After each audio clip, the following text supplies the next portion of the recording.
She worked for the Georgia Department of Human Resources and as a soldier in the United States Army. During her time at Andrew College, she has taught 4 different courses of psychology as well as freshman experience. She's an educator at heart and loves to teach, motivate, and inspire others. She gives workshops on various topics, ranging from conflict resolution to leadership. She has been a presenter in Orlando, Florida, Myrtle Beach, South Carolina, and several cities in Georgia to include Atlanta, Savannah, Augusta, Columbus, Americus, Arlington, Richland, and her hometown of Cuthbert, Georgia.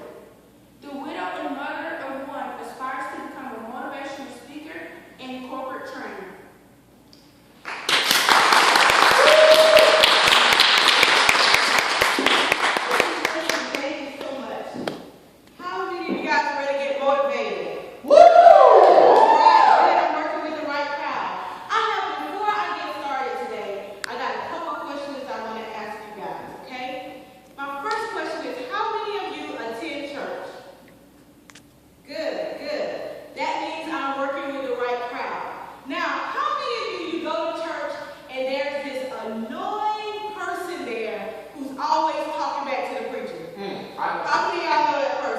Okay, now I have a confession to make.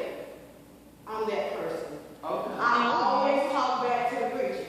Now, anyone who attends church with me knows that it's 2 things that I'm going to say back to the preacher while they're talking. And I'm going to explain those 2 things to you. The first thing that I'm going to say back to the preacher is this expression that I have come up with over the years, and it's say that. Now, when I say that, what that means is the preacher just said something that resonates with my soul, and I mean, you can repeat it, you said something very good, it hit me right here in my heart, and I want you to say that, okay? So, today, while I'm speaking, if I say something that resonates with your soul, I want you to say that. Say that. All right. Now, there's another expression that I have. And this is when I'm not quite clear. And what I say to the preacher is, come on now. Now, what that may mean in regular English is, come on now. Okay? But I have put all that together into one word, and my new word is, come on now. Now, when I say that to the preacher, what I want him to do is clarify whatever it is that he's saying. That means he needs to give me an explanation, or she needs to give me an explanation of whatever it is that they're talking about. So, if today I say something to you that you're not quite clear about, I need you to say, come on now. Come on now. Okay, y'all got me? Y'all got me? All right. Now, how many of you are ready to transition from Andrew College? Yeah. All right. It sounds like I should have got a what? Say that. Say that. All right. So, you all are ready to transition from Andrew College. Now, it's as long as you live, you're going to be transitioning from one spot to another. Just a couple years ago, some of you were in high school, right? And then you had to transition from that high school life to your new college life. Some of you may have never lived away from your parents before. Say that. Say that. All right. You never lived under the care and the warmth and the protection of your parents, and you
get in the game.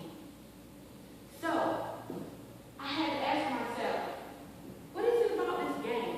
What is it about this game and my transition through life? And divinely inspired, I was given what game means. And so now, what I'm going to do is explain to you about the game as you transition from Andrew to the next place that you're going. You need to get into the game. G, the letter G.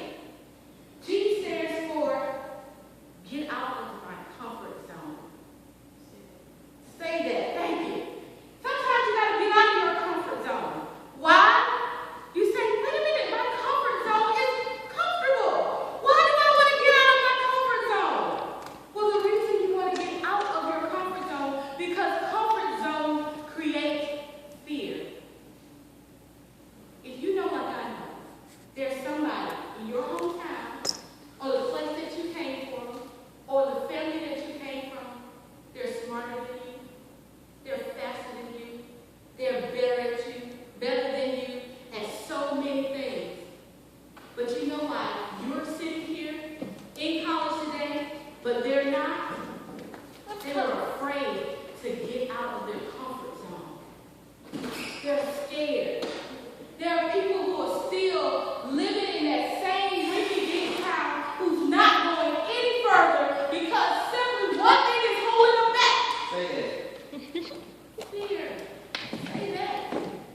Fear will hold you back.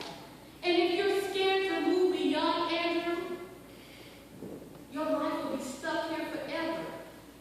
Andrew was designed for you to be here 2, maybe 3 years. Not 6. Okay? Not 6. So, what I'm asking you to do is, G, as you begin to get in the game, get out of that comfort zone. Because comfort zones create fear. I noticed we have students walking around here. I talked to one of our students who came all the way from the Virgin Islands. And it was hard and difficult for her to leave the Virgin Islands, this beautiful place. But she said, I want a different experience. I'm leaving this island. She came here. She got it. She left her comfort zone. Some of you may have left Atlanta, a big city, doing fancy things. But that was your comfort zone because that was your stomping ground. And you had to leave that comfort zone and come to the country to get something that you did not have there. Get out of the comfort zone. That's G. Now, A. Here's the big one as we progress through what the game is. A. A stands for avoid negative chatter. I don't care where you are.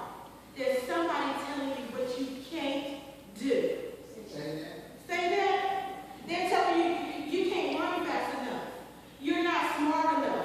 You're not pretty enough. You're not tall enough. You're not thin enough. I've heard it all before. But what I choose to do is avoid the negative talk. Avoid the negative chatter. Because when you avoid the negative chatter, you can block that out. Say that. Here's